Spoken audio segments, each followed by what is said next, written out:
Once again, we welcome you to Moving Forward with Young Voices, and we are happy to welcome Susannah Petitt back to the program. Susannah, it's been a little while since you and I have talked, but for those who are meeting you for the first time, take a moment, tell us about who you are. Hi, I'm Susannah. Thanks, Brian, for having me back on. I'm a program manager at an economic research center outside of Washington, D.C., where I work on fiscal and labor policy issues, and I am a social mobility fellow with Young Voices. And we're going to talk today about homelessness, which I know this is one of those topics that people, we not only don't like to talk about it, but maybe people have experienced. You're going down the street, a homeless person's walking towards you. Oh, I was suddenly struck blind, at least until they were passed, and then my vision returned.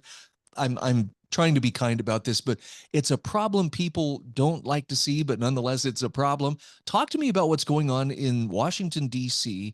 to address homelessness, and then let's talk about whether it's a worthwhile or workable solution or not. Yeah, definitely. I mean, the visibility of homelessness is something I talked about in a recent piece I wrote for Greater Washington, which is a urbanist focused DC area publication. And I wrote the piece after participating in DC's point in time count, where you go out and manually survey all of the people sleeping on the street on a random night in January.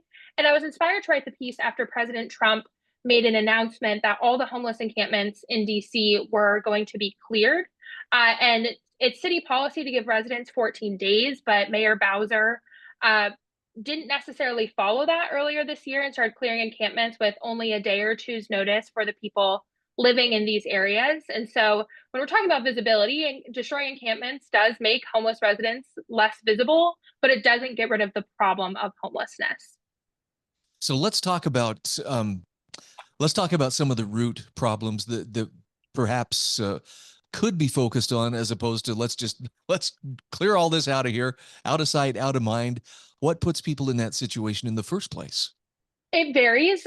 For women, it's frequently domestic violence or sexual violence. But the most common causes of chronic homelessness. So this is people who, it's one thing to one night you don't have a place to stay and you're sleeping in your car versus people who are routinely in and out of shelters, back on the streets, maybe find a house and then they are evicted again. That's frequently caused by some sort of chronic condition like an addiction to a substance, mental health problems, especially severe mental health disorders, and then also physical disabilities as well. Being a veteran was a common corroborating factor with homelessness, but veteran homelessness has declined in the US, which is worth celebrating. So we see more mental, physical health, and then, of course, domestic violence as well. You point out in your article that when policymakers are looking at how do we address homelessness, oftentimes they're coming at it from an aesthetic point of view, or look at what this is doing to our city. This is sending a message we don't want to send. But where you have been out there and actually worked with these people, you say it's quite different when you've actually looked the homeless in the face. Yeah, so I recommend anybody who lives in a city receiving HUD, Housing and Urban Development funding, every city that gets homeless prevention funding has to conduct these point in time counts. So it is a set list of survey questions that you ask. It's a big team. I had a maybe 1 mile radius in Northwest DC, and I was with a team of about 12 volunteers. We were broken up into groups of three. And you go up and you ask these survey questions, but a lot of people experiencing homelessness really just want to tell their story. They want to talk about how they got there. They want to talk about their history. And it was really inspiring to hear how people being in some of the most desolate places can still have hope and look for a future and have plans for a future. Of course, I did run into some people who were clearly under the influence of some sort of substance, but I also ran into people who were talking about their desire that they have worked to become clean from substance abuse. And it's hard because they're living on the streets and they're trying to get into housing or trying to get a job, but the systems just aren't set up to best support them, especially for the chronically homeless who have kind of been deemed a lost cause versus those people that I mentioned who maybe are one off, they're escaping some sort of they just had a life changing event, whether that's the end of a marriage or the end of a job. But the people who are experiencing routine homelessness are more likely to be left behind. but a lot of them had a lot of hope about their future. And you wouldn't see that if you just see the person, oh, that's my bus stop and there's a homeless person sitting under the enclosure. I don't know if I'll just stand at a distance. Versus even just saying hello and asking how they are can really make a big difference in how we view people experiencing homelessness. Wow. I I admire you for walking the walk, and walking the talk to get out there and see these people face to face. It's interesting too that when it comes to public policy addressing homelessness, um, making it a legal matter, in some cases a criminal matter, where people can be arrested for unauthorized camping, public camping, and things like that. It Mhm. just seems like that just adds another layer of complexity as well as difficulty on an already impossible situation. Right. Yeah. We were talking about Idaho, where they attempted to ban homelessness or ban sleeping on the street, but that's a shelter capacity question. Idaho actually has a really great uh, kind of infrastructure to help people experiencing homelessness. But when shelters are at capacity and someone doesn't have somewhere else to go, the streets are where they want to go. And of course, Idaho isn't the most temperate place. I'm sure people don't necessarily want to be sleeping on the streets in Idaho, but if there isn't a place for a person experiencing homelessness on any given night to be, saying, oh, we're going to put you in jail or we are going to give you a fine really doesn't address the fact that there wasn't somewhere for them to go. A better response would be increasing shelter capacity. And that's a really important role for civil society, whether that be nonprofits or churches to step in to try and provide more spaces for homeless people to go. It sounds like that might be one of those areas too where those nonprofits or those non-governmental organizations that would like to help would be helped if the regulatory part of government could step back. I know of, I think it was in Florida where people were arrested for feeding the homeless, Yeah. and so no, that'll encourage more homelessness, and so they arrested the people doing charity. Yeah, that's very common that the government, for some reason, doesn't want private charity. And we see that governments, when they give money to charities, they crowd out private donations. They decrease the amount of, if governments are solving a problem, it decreases the amount of charities stepping in. And so it definitely is a space for there to be less government. I think there is a jump by people to say, okay, well, homelessness is growing. We should throw more money at it. But spending on the war on poverty has increased eightfold since it began in the 1960s. So it's clear that something isn't working. And the private charities are able to go and say, I understand the people in my city. The needs of the homeless population in DC is different than the needs of the homeless population in New York and the different than the one in San Francisco. So finding local actors can be really valuable in actually helping eradicate homelessness. Susannah, we're down to about 1 minute, but let's take that minute. I want to go back to something that you had talked about what the homeless really need. It's not always money. It's not always a new government program to look out for them. Let's talk about what it means just for someone to acknowledge, to say hi to them. What does that mean to a person who is on the streets and used to being, invisible from time to time? Yeah, one of the biggest problems and one of the drivers of chronic homelessness is loneliness and is feeling kind of like an outsider in society. And so if you are someone who even just smiles or says hello, or I learned while I was on the pit count that especially in colder places, hand warmers are like a very valuable commodity. If you hand that to a person experiencing homelessness, you could be the bright spot in their day. Maybe you won't be the reason they stop using drugs or the reason they go and they find a shelter, but you can still play a valuable part in making them feel like a part of the community, which is a necessary first step, especially for those experiencing chronic homelessness. I love it. Again, we're talking with Susannah Petitt. She's a social mobility fellow with Young Voices and also an economic policy program manager in DC. Where can people find you on social media? Where can they follow your work?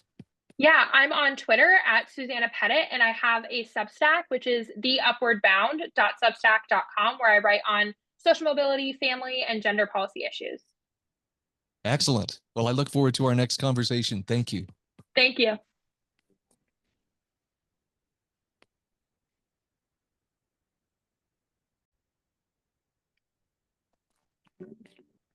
Welcome back to Moving Forward with Young Voices.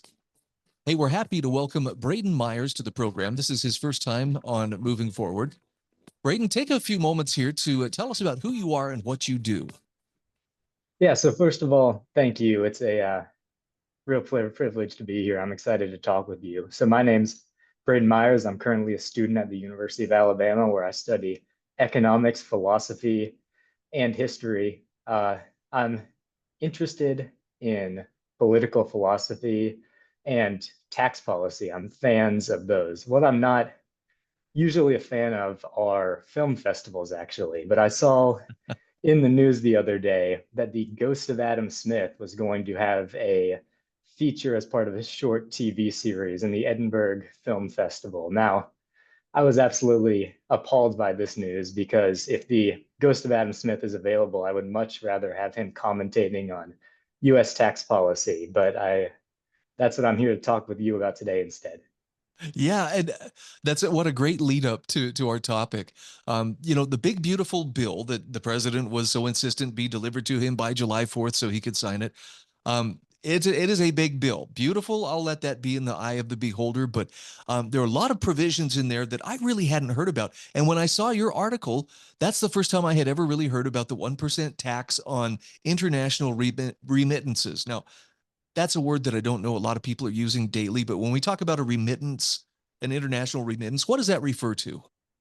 Yes. So an international remittance is when someone is working in one country and then sends money typically back to their country of origin. So remittances are an $818 billion global industry. Of that, about 200 billion come from the United States. So we make up about a quarter of the money that is flowing from workers in the United States to these places abroad. For reference, the combined total of foreign aid from every country in the OECD was about 227 billion. So these are large amounts of money we're talking about here that are having a big impact on people's lives. Now, I'm sure those who are selling such a tax are, but it's only 1%. I mean, it's not that big of a deal, but let's just back up to the 20,000 foot level and talk about what is the message sent when any government seeks to tax money that is being sent to another country for, supporting one's family. It seems like there's a message of some sort being communicated there by the country that's taxing. Absolutely. The message we're sending is that your money isn't yours. The entirety of a market interaction is based around the premise that if I am paying you to work for me, that is because your work is worth more to me than my money is. And likewise, my money is worth more to you than your labor is. And when we're imposing a tax on what people do with that money, we are not actually discouraging the behaviors we want to discourage. What we are doing is sending a message that we are going to use our tax policy to try to influence things that are completely outside of revenue or the government's responsibility. And Brayden, talk to me about the idea that money being sent out of country, someone comes here, earns it, and then sends it, say, home to Mexico or wherever they had come here from. Um, what's the theory that makes that so distasteful to some people? If that money goes out of the U.S., presumably it's not useful to our economy. That's the idea, yes. So if you can picture a big old American dragon sitting on top of a big pile of coins, that's based around the idea of what we call mercantilism. And what that is the idea that it is the monies, the gold and silver that we have as a nation that defines our wealth. And Adam Smith's argument was that this just isn't true. Money is the flowing energy through the global economy. But frankly, having a huge supply of paper money doesn't do anything unless you have a nation full of origami enthusiasts.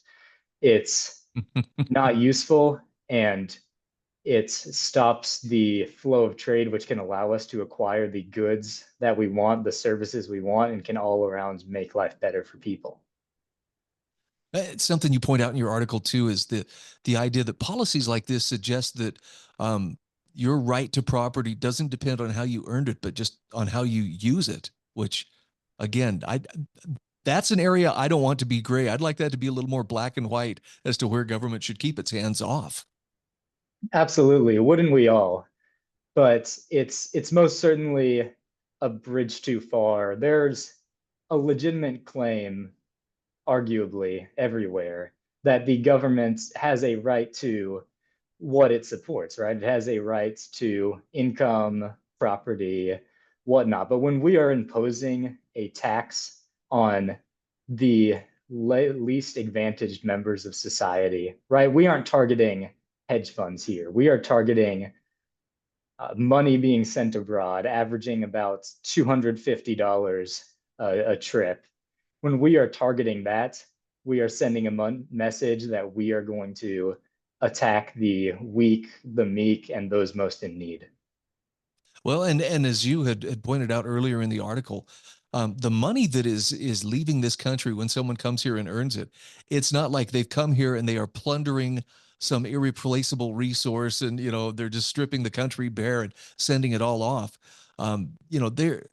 They're coming here, and I know that you could explain this better. The people don't just live outside of our system. They have to buy groceries, they have to buy gas, they have to have dental checkups and so forth. In other words, they're some of that wherewithal stays here, but the part that doesn't, it's not like they're sending it to some faraway dictator or king. They're sending it to family. Yes, absolutely. They are sending it to family who has an extremely high propensity to spend it then. They're sending it to families in need because, again, often they've sent a family member here to work to earn that money so they can support that family. When they send that money, they are sending it to people who are going to be spending it on needs. And America has a globalized economy. We profit and we serve the entire world. And when we are cutting off money supply to the rest of the world, we're making life worse for a lot of people and frankly not helping that many out. There's an Adam Smith quote that you use in this article that is a great place to tie this all together. Do you have that quote in front of me? And if you don't, would you mind if I share it? Please go ahead. I think I've got a couple of Adam Smith quotes. Okay, this is last paragraph of the article. Adam Smith wrote that little else is requisite to carry a state to the highest degree of opulence, but peace, easy taxes, and a tolerable administration of justice. And you make the case in this article on all three of those counts. This remittance tax fails.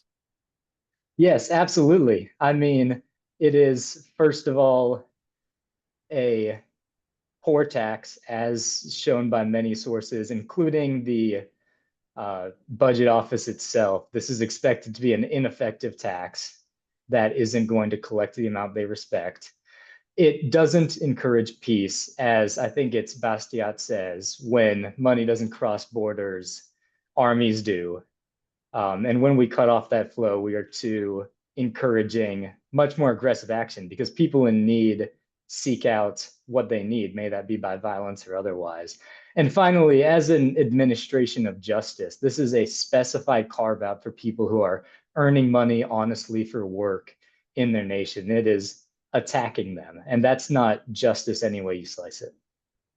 Well, and in the end, it's attacking their ultimate use of that money, especially when it's being sent abroad, to benefit families. You put it in your article. A government secure in its liberty and confident in its citizens doesn't tax generosity. It Well most said, by the certainly way. does not. Again, we are talking with Brayden Myers. He is a Young Voices contributor and a student of economics at University of Alabama. Brayden, for people who want to follow your work or would like to connect with you on social media, what's the best way to find you? I think LinkedIn's the best way to find me at this point. I haven't quite moved on to Twitter or Substack yet, but if I do, that'll be put out on my LinkedIn first. Okay, so we'll watch for you on LinkedIn. Thanks again for being on the program. I look forward to our next conversation. All right. Thank you so much for having me.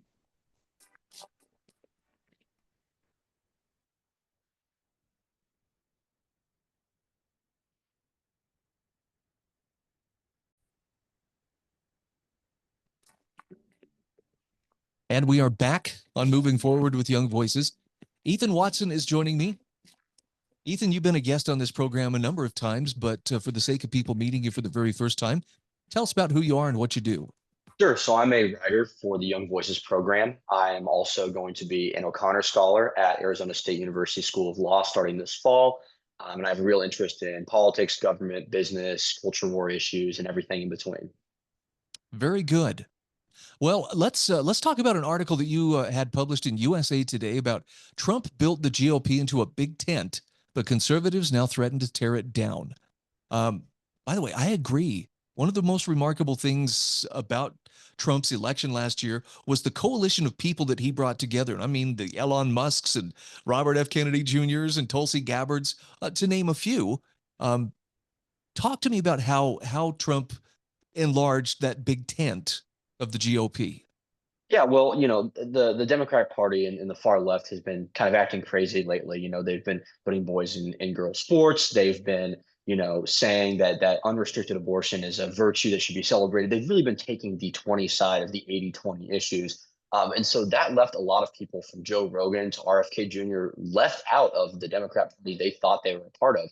President Trump was able to welcome those people in with open arms. And that was really our strength as a GOP because President Trump is not a particularly ideological person. He likes to win and he likes to be praised. So lots of times he'll change his policy prescriptions based on what people are telling him, which is pretty good when you're looking for someone to be a vessel for policy, right? We're not worshiping the man. We're idolizing these conservative principles, and we like the man because he seems like he can put those into practice. So all those voices was really good and a real strength of the Republican Party. And I loved watching the anti-war Tulsi fans kind of clashing with the tech right, clashing with the Maha moms, and working together on these issues. So it's really remarkable, I thought. So what has happened? What has happened now within the GOP that we see threats to tear that big tent down? Where is that division coming from? Well, we've got this new faction that I'm just going to call the Trump loyalists that have kind of emerged. And like I just talked about, the problem with being a Trump loyalist is there's not like a set of policies that are Donald Trump policies, right? He changes his policies. He slaps a tariff on people, then he backs off them. He criticizes war in the Middle East, and then he bombs Iran. He says he wants to make nice with Putin, but now he's kind of turning on Putin.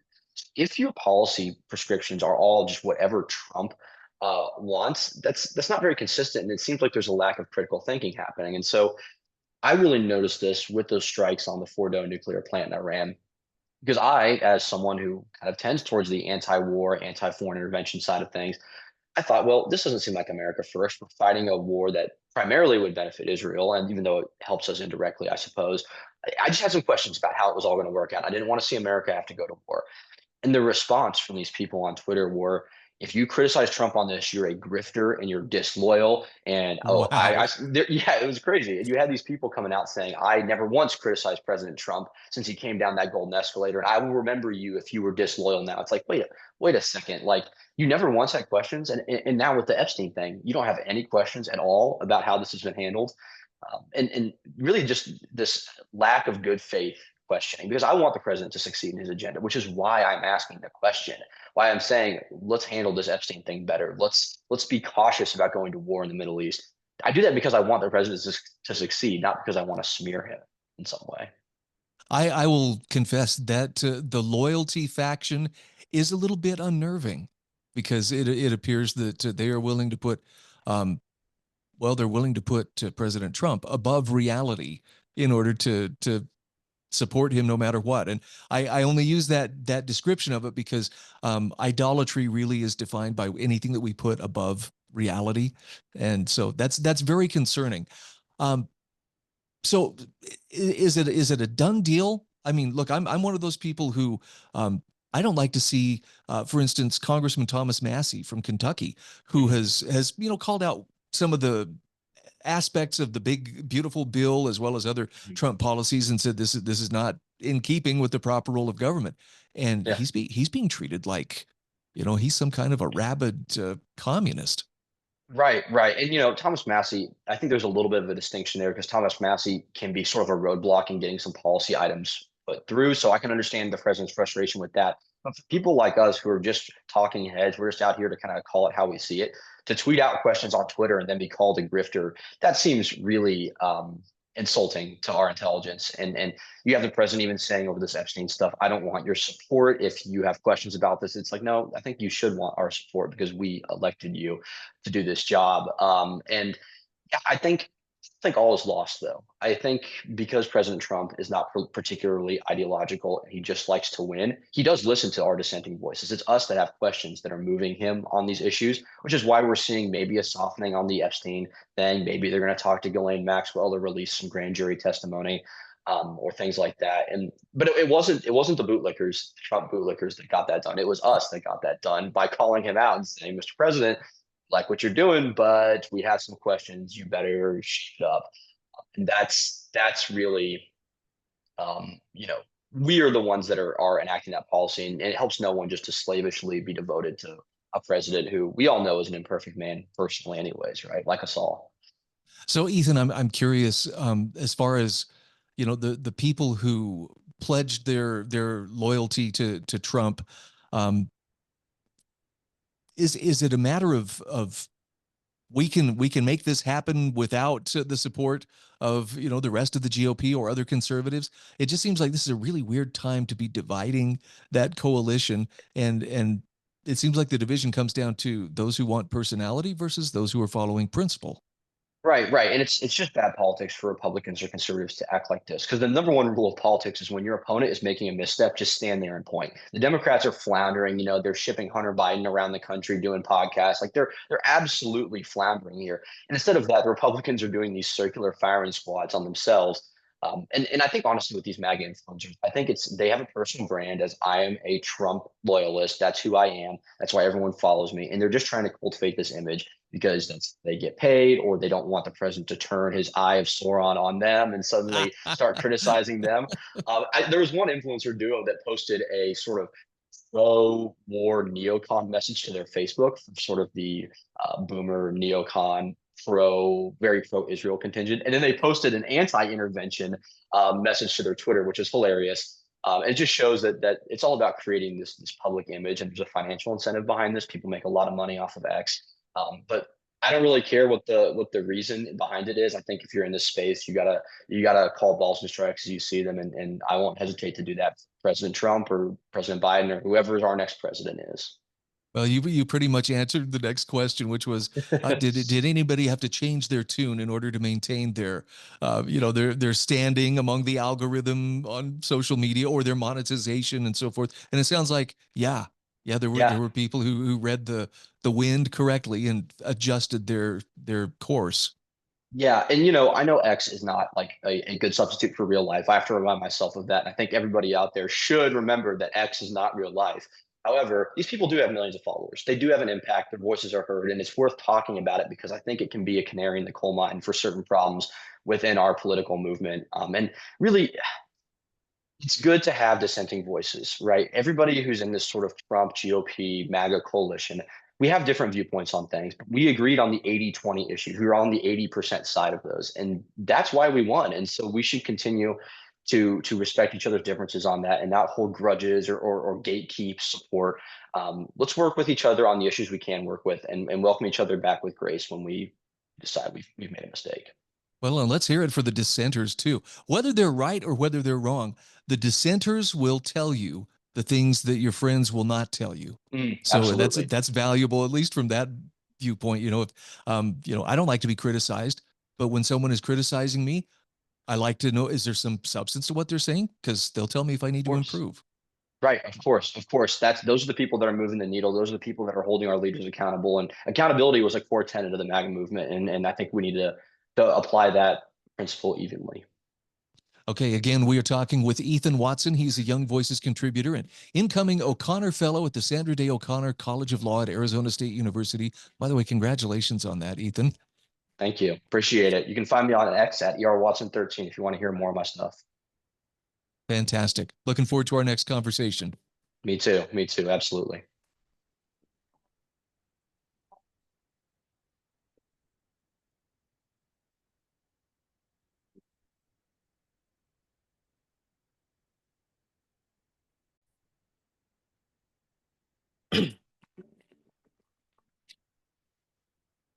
Welcome back to Moving Forward with Young Voices. This is our fourth and final segment today. Happy to welcome Anthony De Luca-Baratta back to the program. Anthony, it's only been a couple of weeks, but great to have you back. For those meeting you for the first time, take a moment to just tell us a little bit about yourself. Well, thank you for having me back on your show, Brian. So I'm a Young Voices contributor, started about a month ago. I also write for the Center for North American Prosperity and Security, which is the Washington, D.C. based branch of what is, in my completely unbiased opinion, Canada's best think tank, the Macdonald-Laurier Institute, where I think about Canada-US issues and really any issue of import, especially on the economic and defense side for the Canadian public policy scene. Most recently, I've been writing about housing, and it's an important issue, especially for young people. Canada has the unfortunate distinction of being one of the most unaffordable housing markets in the world. So I'm excited to talk to you about this important issue to people of my generation. All right, I'm looking at an article you've written for the Toronto Sun about Canada's other supply management problem. And when we talk about supply management, I assume that could cover a lot of different areas. Right. So many Canadians will know, and actually we've become sort of infamous for this internationally because it's such a trade irritant to many of our partners, including the United States. But Canada has a rather well-known supply management system for agricultural goods, where the federal government essentially distributes quotas to each province for the production of poultry, eggs, and dairy. And then essentially each individual farmer gets to purchase quotas from the government, which gives him or her permission to produce a certain number of goods. And this is all meant to control how much of each product is on the market to, of course, guarantee a minimum price. So most recently, Canadians have come around to realizing how bad it is for their wallets, honestly. A University of Manitoba study has found that Canadians pay $900 million a year more for groceries than they otherwise would because of this system, which is just a huge amount. And Canadians are getting tired of it. But as you say, we have another supply management problem. It's not called supply management, but in its effects, it is supply management. And that is, of course, land use regulations that make the construction of housing very difficult and sometimes impossible, such that the supply of housing cannot keep up with demand in Canada.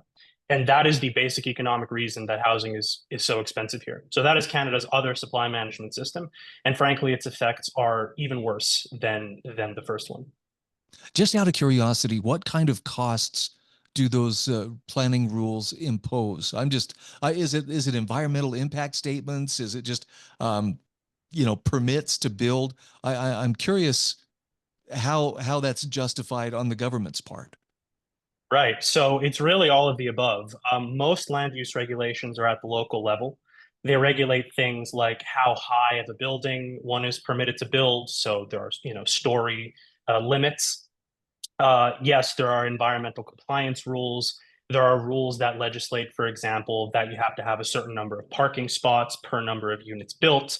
There are density regulations. There are all kinds of regulations. And in terms of how much of a cost this imposes, first of all, I should say that even outside of Canada, study after study after study has demonstrated that the fewer land use regulations you have, the cheaper the cost of housing is in a given jurisdiction. This is extremely well established by literally dozens of studies.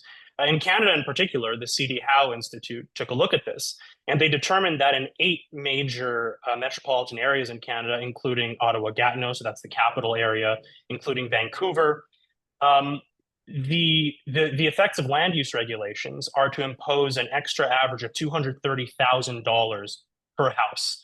In Vancouver, where the average price is $2 million, it's actually half. So if you bought an average priced house in Vancouver today, you would pay $1 million more than you otherwise would, just because of land use regulations. Someone was just telling me about California and the housing costs there. And I think the thing was, if you want to build a house, it's $100,000 or more just for the environmental impact study or permit, to do it. So, okay, let's talk solutions here. Anthony, if I think you're doing a great job of identifying what the government is doing wrong. What do they need to do to address these supply problems? Yeah, I mean, we need to get rid of the regulations. So it depends. It depends on which level of government you're talking about. At the local level, I think it's simple. Housing, sorry, not housing, but land use codes need to be simplified. They need to be shortened. A lot of fat and red tape need to be cut. That's easier said than done. At the provincial and federal levels, those levels of government have to use the power of the purse and the bully pulpit to essentially force municipalities to build more. So in Canada, the Conservative Party leader Pierre Poilievre has a bill, which I believe is called the Build Homes, Not Red Tape or Not Bureaucracy Act, or something along those lines. And in that bill, it's a very simple proposal. It essentially says to cities, you either accelerate the pace of housing construction or you're not getting federal dollars. So at the federal and by the way, the provincial governments could do the exact same thing. There are regulations at the federal and provincial levels which can be cut as well, but those frankly don't account for most of the problem. It's really at the local level where you see most of this issue. So bully pulpit from on high, cutting regulations from below. And by the way, for anybody who's skeptical that this can be done without compromising, other values like environmental quality or safety, you need only look at jurisdictions that actually have done this, or to be more specific, they haven't cut regulations. They were just never there in the first place, like Houston, Texas. So Houston is the quintessential example of this. I talk about it a little bit in my article. But Houston has virtually no land use regulations. And, the city looks perhaps a little bit funny from the perspective of someone who's used to living in a meticulously planned urban area. But frankly, the aesthetic weirdness, and frankly, I'm not even convinced that it's really that bad. I mean, just go look at pictures. Houston looks like a perfectly lovely place to live. In places like Houston, housing prices are, the average home price is $350,000. And it's not that demand isn't high in Houston. Lots of people want to live in Houston. It's a great place to live. There's been a net migration into Texas as a whole and into Houston specifically. And yet, housing is abundant and cheap. And that's because housing construction can keep up with housing demand. It's simple economics. Why is it that people find it so hard, though, to trust the free market? You mentioned in your article, the developers in Houston, they're as greedy as the developers in Toronto, but right. They're constrained by competition rather than regulation. What people are used to seeing is that every time a new house gets put up or every time a new apartment block gets put up, it costs a lot of money. And so understandably, without an understanding of the deeper economics, they're going to attribute this to greed. But of course, in a heavily regulated market where costs are so high, the only kind of housing worth building is expensive housing. So it's a little bit hard to see, but you have to trust not just the economic theory, you have to trust the data. Take a look at Houston, see how they do it down there. It works. Well, and especially for the young people in Canada, you mentioned in your article, it feels hopeless at this point when you do the math of what it would take to even just, put aside a down payment for a home. Housing seems very affordable. So Canadians, I think, as you mentioned, have a right to be upset about paying too much for a carton of milk, too much for a home. Government needs to get out of the way. Exactly. We need shovels in the ground. Yes, exactly. For people who want to be more informed on this issue, are there any resources that you find particularly helpful? Yeah, I mean, there's a great Cato Institute study, for instance, on this, a Heritage Foundation study, the C.D. Howe study that I mentioned. I forget what the titles are, but you could just Google them and find them pretty easily. Okay. Well, thanks for your hard work on this issue as well. Again, we're talking with Anthony De Luca-Baratta. He's a contributor to the Center for North American Prosperity and Security, a project of the Macdonald-Laurier Institute, as well as a Young Voices contributor. And for those who would like to find you on social media or otherwise follow your work, Anthony, where can they find you? You can feel free to connect with me or follow me on LinkedIn or follow my work at the Macdonald-Laurier Institute website. Very good. Thanks again for your time. Looking forward to our next chat. Thanks a lot, Brian. Anytime.